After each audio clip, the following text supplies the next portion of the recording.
News station में आपका स्वागत है। इस समय अरब सागर की बात करें तो वहां पर एक जबरदस्त साइक्लोन तैयार हो रहा है।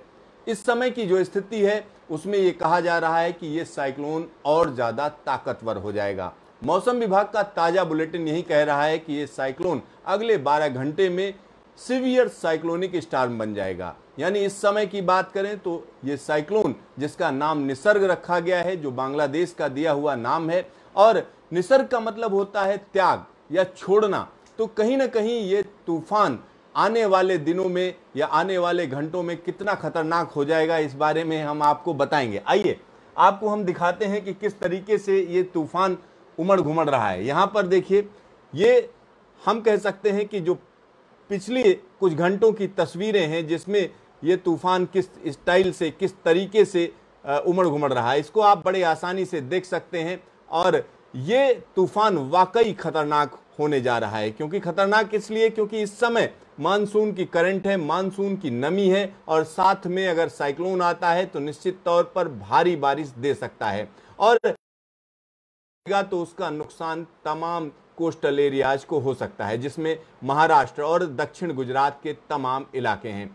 आइए हम नजर डालते हैं कि इस समय की स्थिति की बात करें। जो ताजा बुलेटिन है वो क्या कह रहा है। थोड़ी देर पहले जो बुलेटिन रिलीज हुआ है, अगर हम उसकी बात करते हैं तो यहां पर साफ साफ कहा जा रहा है कि साइक्लोनिक स्टॉर्म निसर्ग कहां पर है, इस समय लोकेशन क्या है। तो लोकेशन बहुत साफ है क्योंकि 280 किलोमीटर दूरी पर है, west north west of Panjim, और 350 किलोमीटर कहां से है, मुंबई से। मुंबई से 350 किलोमीटर की दूरी है, और 300 किलोमीटर की दूरी है अलीबाग से।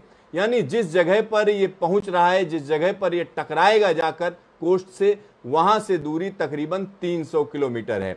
और इसमें एक और जो बड़ी हम कह सकते हैं एक चेतावनी छुपी हुई है, वो देख सकते हैं बुलेटिन में क्या कहा जा रहा है। It is very likely to intensify into a severe cyclonic storm.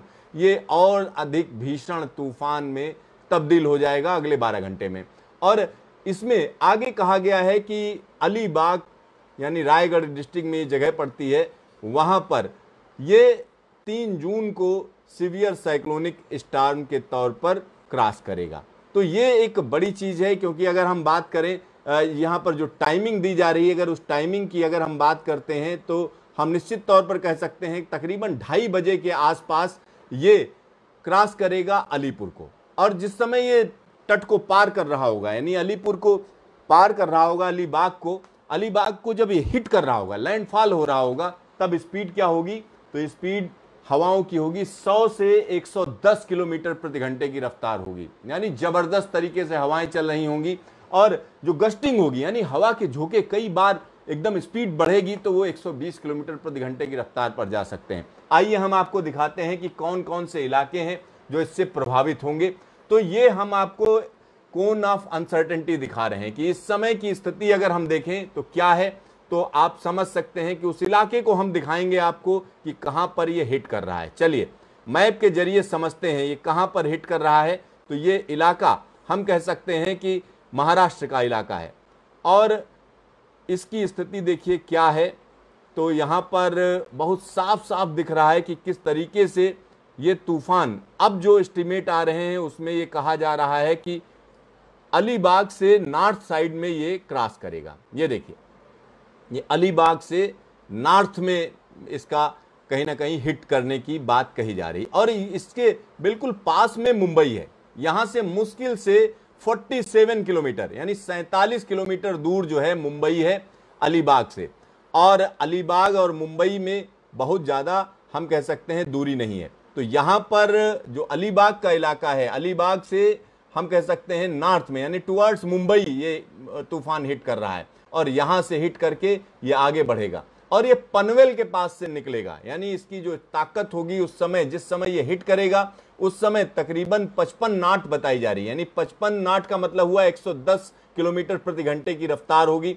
और कौन कौन से इलाके इसकी चपेट में आएंगे, तो यहां पर आप देख सकते हैं पनवेल, साथ ही साथ बदलापुर। ये देखिए बदलापुर जो है इसकी चपेट में आएगा, और इसी तरीके से हम कह सकते हैं अंबरनाथ पास में है, उल्लासनगर, कल्याण, ये सारे के सारे हम कह सकते हैं कोन ऑफ अनसर्टेनिटी के बीच में पड़ रहे हैं। और साथ ही साथ पनवेल की जब हम बात करते हैं तो नई मुंबई बिल्कुल पास में है। तो ये पूरा इलाका जिसमें थाने, भिवंडी और हम कह सकते हैं मीरा भयंदर, तो ये सारा का सारा इलाका हम कह सकते हैं कि साइक्लोन की चपेट में आएगा। तो यहां पर अब हम आपको जियोग्राफी भी दिखाते हैं कि किस तरीके की स्थिति है मुंबई की। तो मुंबई एक आइलैंड है और इसमें आप देख सकते हैं कि किस तरीके से समंदर अंदर तक घुसा हुआ है। ये देखिए, तो जब ये तूफान यहां पर आएगा तो यहां पर समंदर ऊपर उठने की आशंका है, यानी 1 से 1.5 मीटर समंदर ऊपर उठ जाएगा। इसका मतलब हुआ कि तमाम लो लाइंग एरियाज यानी निचले क्षेत्र वहां पर पानी घुस जाएगा, क्योंकि यहां पर जो स्थिति है वाकई चिंता वाली बात है, क्योंकि एक बड़ी आबादी यहां पर रहती है। अब हम बात करते हैं मीरा भयंदर, वसई, नाला सोपारा, विरार, इन सारी जगहों पर कहीं ना कहीं पूरी तैयारी रखनी पड़ेगी, क्योंकि ये तूफान है, ये ऐसा आसान नहीं है कि इससे जो है आप कहीं ना कहीं इससे आपको दो दो हाथ ही करने होंगे, क्योंकि आमने सामने की एक तरीके से लड़ाई है इसमें, क्योंकि नेचर अपना रुद्र रूप दिखाने जा रहा है। और ये स्थिति हम कह सकते हैं यहां पर जब तूफान आगे भी होगा तब वहां पर स्थिति क्या होगी, जब 2-4 घंटे बीत जाएंगे यानी रात का टाइम होगा, तब क्या स्थिति होगी, तब भी इसकी रफ्तार 80 किलोमीटर प्रति घंटे की हवाएं चल रही होंगी। तो एक बड़े इलाके को ये अपनी जद में लेगा। और यहां पर आप देख सकते हैं कि किस तरीके से मालेगांव से होकर गुजर रही है, मतलब साइक्लोन मालेगांव से होता हुआ निकलेगा, फिर धुले जाएगा, यानी धुले को धुलने के बाद फिर आगे बढ़ जाएगा। इस तरीके की स्थिति है। और ये देखिए किस तरीके से ये तूफान हम कह सकते हैं कि तमाम वो जगहें हैं जहां पर पहुंचेगा और 4 तारीख को डीप डिप्रेशन में तब्दील हो जाएगा। और जब डीप डिप्रेशन में तब्दील होगा तब इसकी जो स्थिति होगी वो कहा जा सकता है कि मध्य प्रदेश के पास में होगा। तो ये तूफान एक बड़े इलाके को प्रभावित कर और इसकी वजह से तमाम जगहों पर जबरदस्त बारिश होने की आशंका है। चलिए आपको हम अब कुछ और चीजें भी दिखाते हैं, क्योंकि यहां पर अभी की अगर हम बात करें, थोड़ी देर पहले की बात करें, तो ये यहां पर जो रफ्तार है वो बताई गई है कि किस तरीके से रहेगी। और साथ ही साथ इस सिस्टम की कुछ और खासियत बताई गई है। ये कहा जा रहा है स्टॉर्म सर्ज की जब हम बात करते हैं समंदर का पानी कितना ऊपर उठेगा, अगर हम उसकी बात करें तो कहा जा रहा है 1 से 2 मीटर समंदर का पानी ऊपर उठ जाएगा, यानी जो एस्ट्रोनॉमिकल टाइड है, क्योंकि इस समय हम कह सकते हैं हाई टाइड का वक्त है, यानी समंदर में ज्वार है और उसके ऊपर 1 से 2 मीटर पानी चढ़ेगा। तो निश्चित तौर पर लो लाइंग एरिया जो मुंबई के हैं, थाने, रायगढ़, इन सारी जगहों पर आधा मीटर से लेकर 1 मीटर तक पानी चढ़ जाएगा। तो ये इलाकों से कहीं ना कहीं लोगों को निकालना पड़ेगा। अब आपको हम बताते हैं कि कौन कौन से इलाके हैं जो स्टॉर्म सर्ज की चपेट में आने जा रहे हैं। ये देखिए, ये हम कह सकते हैं भारत सरकार ने इसके लिए पूरी तैयारी कर रखी है कि कहां कहां पर पानी जा रहा है, पूरे एस्टिमेट्स हैं। तो स्टॉर्म सर्ज माना जा रहा है कि 1 से 2 मीटर करीब above astronomical tide is very likely to inundate low-lying areas of the Mumbai up to 1 to 1.5 kilometre, यानी 1 से 1.5 किलोमीटर तक मुंबई के तमाम इलाके उनमें समंदर का पानी घुस जाएगा। थाने और रायगढ़ वहां पर भी ये स्थिति रहेगी। और ये देखिए जो इलाके सबसे ज्यादा प्रभावित होंगे उसके बारे में पूरी डिटेल दी गई है। सीधा सीधा कहा जा सकता है कि अलीबाग का तमाम इलाका हम कह सकते हैं वहां पर पानी चढ़ जाएगा। और इसके अलावा अगर हम देखें तो मुंबई के तमाम इलाकों में पानी ऊपर चढ़ने की आशंका है। चलिए अब अलग अलग इलाकों की बात कर लेते हैं। अलीबाग जो रायगढ़ में है महाराष्ट्र में, वहां पर हम कह सकते हैं कि तकरीबन 1.5 किलोमीटर तक समंदर का पानी घुस जाएगा। साथ ही साथ पेन करके एक जगह है रायगढ़ में, वहां पर कितना हम कह सकते हैं कि 1 किलोमीटर तक पानी अंदर आ जाएगा और जो पानी है वो आधा मीटर से 1 मीटर तक ऊपर चढ़ेगा समंदर का। इसी तरीके से हम थाने की बात कर लें, ग्रेटर की बात यहां पर है, तो यहां पर थाने में क्या होगा कि तकरीबन 200 मीटर तक पानी अंदर आ जाएगा।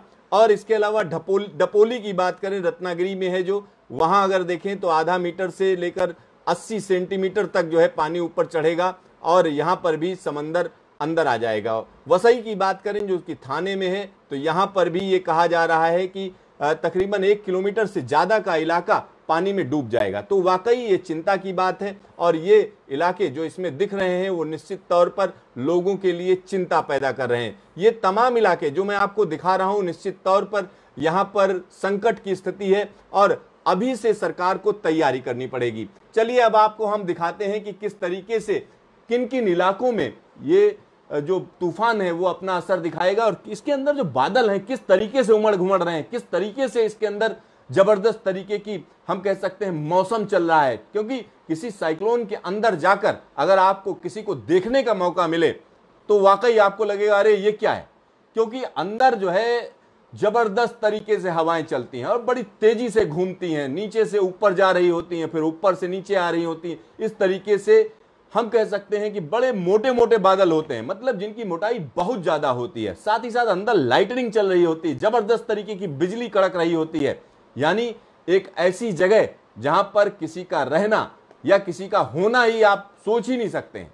यानी जब वो टकराता है तब तो वहां मुश्किल होता है खड़ा हो पाना। जो व्यक्ति कहता है कि जिस जगह पर लैंडफॉल हो रहा है उस जगह पर मैं हूं, तो वो व्यक्ति या तो झूठ बोल रहा है या तो वो इंसान नहीं है। क्योंकि जब तूफान किसी भी जगह पर हिट करता है, यानी जब हम कह सकते हैं सीवियर साइक्लोन होता है, तो वहां पर खड़ा रहना बिल्कुल नामुमकिन है। तो यहां पर मैं आपको जो स्थिति दिखा रहा हूं वो निश्चित तौर पर आप देख सकते हैं। चलिए अब आपको हम एक ये दिखाते हैं कि किस तरीके से कहां पर कितने बड़े इलाके में ये स्थिति रहेगी। तो आप देख सकते हैं कि ये एरिया अगर हम देखें, एरिया ऑफ एक्टिविटी अगर हम देखें, तो इस समय की अगर हम बात करते हैं तो तूफान यहां पर है और ये तूफान धीरे धीरे कैसे मुड़ेगा, ये देखिए मुड़ता हुआ बिल्कुल अलीबाग के नॉर्थ में होता हुआ निकलेगा। तो अभी भी इसमें बदलाव होने के पूरे चांस हैं, क्योंकि ये रूट ऐसा हो सकता है कि सीधा ये मुंबई ही चला जाए। क्योंकि इस समय जो स्थिति है इसमें बदलाव बड़ा स्वाभाविक है, लिहाजा इस पर लगातार नजर रखी जा रही है। और आप देख सकते हैं कि किस तरीके से जब ये टकरा रहा होगा तो 55 नॉट की इसमें हम कह सकते हैं हवाएं चल रही हूं। 55 नॉट का मतलब हुआ तकरीबन 110 किलोमीटर प्रति घंटे की रफ्तार से हवा चल रही होगी और ये सिस्टम एक बड़े इलाके को प्रभावित कर रहा है। तो हम कह सकते हैं कि पूरी तरीके से पालघर से लेकर मुंबई और उसके अलावा अगर हम कहें रायगढ़, रत्नागिरी और थाने, ये सारे इलाके इससे प्रभावित होंगे। तो कहीं ना कहीं एक बड़ा संकट है और निश्चित तौर पर अगर हम इस तूफान की अगर हम बात करते हैं तो निसर्ग है, कहीं ना कहीं लोगों को परेशान करेगा और इसके लिए तैयारियां चाहिए। क्यों? और एक और बात मैं आपको बताना चाहूंगा, चूंकि मानसून का ये साइक्लोन है, लिहाजा इसमें जोरदार बारिश होगी, जबरदस्त बारिश होने की पूरी आशंका बनी रहेगी इसमें, क्योंकि हवाओं के अंदर नमी बहुत ज्यादा है और ऐसे में जब तूफान आता है तो वो बहुत नुकसान पहुंचा सकता है। लेकिन उसका नुकसान कम करने का तरीका क्या है कि आप हमेशा जो सरकार कह रही है, जो प्रशासन कह रही है, उस पर ध्यान दें, अफवाहों पर ध्यान मत दें। कोई अफवाह उड़ाता है, गलत चीज डाल रहा है, व्हाट्सएप पे गलत जानकारी दे रहा है, उस पर कतई मत जाइए।